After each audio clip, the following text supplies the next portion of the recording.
Hi అండి, welcome to Sukanya vlogs. ఎలా ఉన్నారండి? బాగున్నారా? నేను మీ సుకన్య. ఈరోజు మన రెసిపీ వచ్చి చెక్కలు అనమాట. మా సైడ్ అయితే ఇట్ని కారపు చెక్కలు అంటారు. మీ సైడ్ ఏమంటారో కామెంట్ చేయండి. అంతేకాదు ఈ బొబ్బలు అనేవి వస్తే చెక్కలు చాలా క్రిస్పీగా ఉంటాయి అనమాట. చాలామంది మాకు గట్టిగా ఉంటున్నాయి చెక్కలు అంటారు కదా. నేను చెప్పిన కొలతలతో చేసి చూడండి, చాలా చాలా బాగా వస్తాయి. ఇప్పుడు దీని తయారీ విధానం చూసేయండి.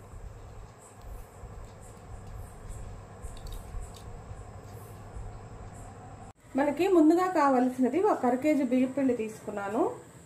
ఇప్పుడు దీంట్లో మనం ఒక పావు టీ స్పూన్ జీలకర్ర వేసుకోండి. అలానే పెసరపప్పు, ఒక గంట సేపు నానబెట్టుకున్న పెసరపప్పు నీట్గా కడిగి దీంట్లో వేసుకోండి.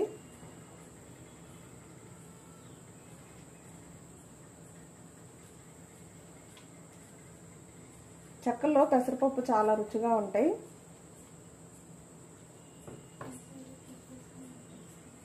ఇప్పుడు ముందుగానే మనం ఒక 6 పచ్చిమిరపకాయలు, ఒక చిన్న అల్లం ముక్క, అంత అల్లం ముక్క వేసుకొని కొంచెం ఉప్పు వేసుకొని మిక్సీ పట్టుకున్నాం. దాన్ని దీంట్లో వేసుకుందాం. అర కేజీకి ఖచ్చితంగా 6 పచ్చిమిరపకాయలు సరిపోతుంది కారం. ఇప్పుడు దీంట్లోనే మంచి కలర్ రావడం కోసం కొంచెం కారం వేసుకోండి. ముడి కారం కొంచెం చాలు. రుచికి తగినంత ఉప్పు వేసుకుందాం. చూసుకొని వేసుకోండి.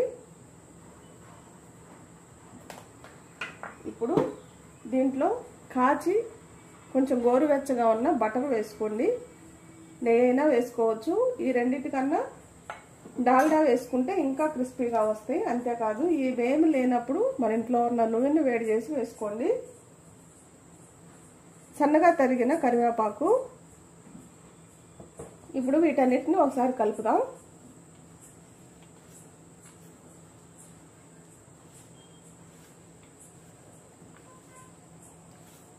మొత్తం బాగా ఇలా కలపండి. ముందు ఫస్ట్ నీళ్ళు వేయకండి. ఇప్పుడు అంతా కలిపినాక గోరువెచ్చని నీళ్ళు వేసుకొని ముద్దలాగా చేసుకోండి. కొంచెం కొంచెం వేసుకుంటూ గట్టిగా కలుపుకోండి. చూసారు కదా, పిండి అంతా ఇలా కలిపేయండి అనమాట. మరీ అంత గట్టిగా ఉండకూడదు, మరీ అంత నీరు ఉండకూడదు. ఇలా చూడండి, ఇలా కలుపుకోండి. చక్కగా ఉండలు వస్తాయి అన్నమాట మనకి. చూసారు కదా. ఇప్పుడు ఇది పక్కన పెట్టుకుందాం. ఇది పూరీ ప్లేస్ అంటారనమాట. చూసారు కదా, ఇలా ఉంటుంది ఇనపది. మనం దీనికి పైన ఒక కవరు, కింద ఒక కవర్ సెట్ చేసుకోవాలి. ఈ సెట్ చేసుకున్నాక మనం ఈ కవర్కి నూనె రాసుకోవాలన్నమాట. పైన కింద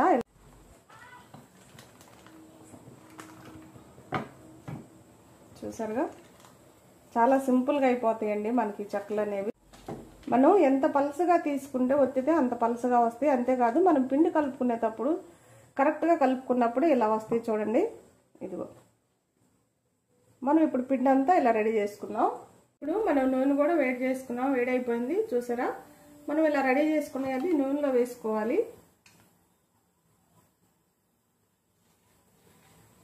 మరీ బాగా కాగనివ్వకండి. నూనెని మీడియం మంట మీద ఉన్నప్పుడు వేసుకోండి.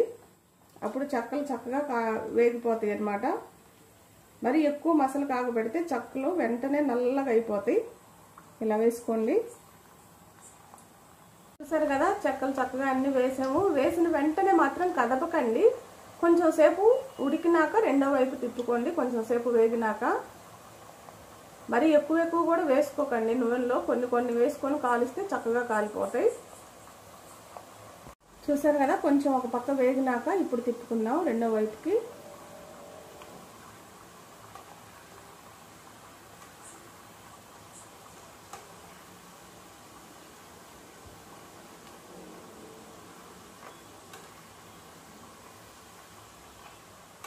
మనం పిండి కలుపుకునే తీరుని బట్టే చెక్కలు బాగా క్రిస్పీగానా గట్టిగా అలా వస్తాయండి. పిండి నేను చెప్పినట్టు కరెక్ట్గా కలుపుకోండి. చాలా బాగా వస్తాయి. చాలా క్రిస్పీగా కూడా ఉంటాయి. ఈ రెండు వైపులా చక్కగా వేగనిద్దాం వీటిని. చూడండి, చెక్కలు చక్కగా వేగిపోయింది. మంచి కలర్ వచ్చినాయి. ఇప్పుడు వీటిని ఒక జల్లి గిన్నెలోకి తీసుకుందాం.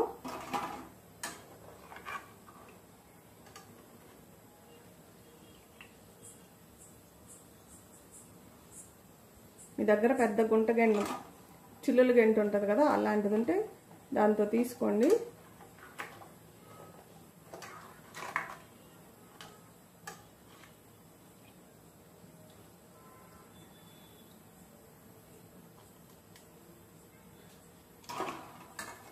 చెక్కలు చాలా సింపుల్గా చేసుకోవచ్చండి, కానీ ఇవి ఇంట్లో చేసి పెట్టుకుంటుంటే నిలవ ఉంటే చాలా పిల్లలు ఎప్పుడు కావాలంటే అప్పుడు తినేసేయచ్చు. ఇంకా మన దగ్గర ఉన్న పిండి అంతా కూడా చెక్కలు రెడీ చేసుకొని కాల్చుకుందాం. చూసారు కదా, అయిపోయిందనమాట. ఫైనల్గా మనకి లాస్ట్ వాయ. చూసారు కదా, మన చెక్కలు రెడీ అయిపోయినాయి. చక్కగా మనం చిల్లి గిన్నెలోకి తీసుకొని నూనె అంతా కూడా ఏమన్నా వేస్ట్గా ఉన్నా కానీ కారిపోతుంది అనమాట. చూడండి ఎంత బాగున్నాయో. ప్రతి చెక్క కూడా ఇలా ఉబ్బులు వస్తే చాలా క్రిస్పీగా ఉంటుంది అనమాట. చూడండి, చూసారా ఎంత బాగున్నాయో. చెక్కలు చాలా మంది చేస్తారు కానీ చాలా గట్టిగా వస్తాయి అంటారు, కానీ నేను చెప్పిన కొలతలతో చేయండి, చాలా సింపుల్గా అయిపోతాయి, చాలా రుచిగా ఉండి క్రిస్పీగా ఉంటాయి. చూడండి, ఇదిగో ఇంకో చిన్న సైజ్ చేశారు మా పిల్లలు, ఎంత బాగున్నాయో బుడ్డి బుడ్డిగా. చూశారు కదా. మీకు కానీ నా వీడియోస్ కానీ నచ్చినట్టయితే కంపల్సరీగా ఇంట్లో ఒకసారి చేయండి, కామెంట్ చేయండి ఎలా వచ్చినాయో. నా వీడియోస్ మీకు నచ్చితే లైక్, షేర్, సబ్స్క్రైబ్.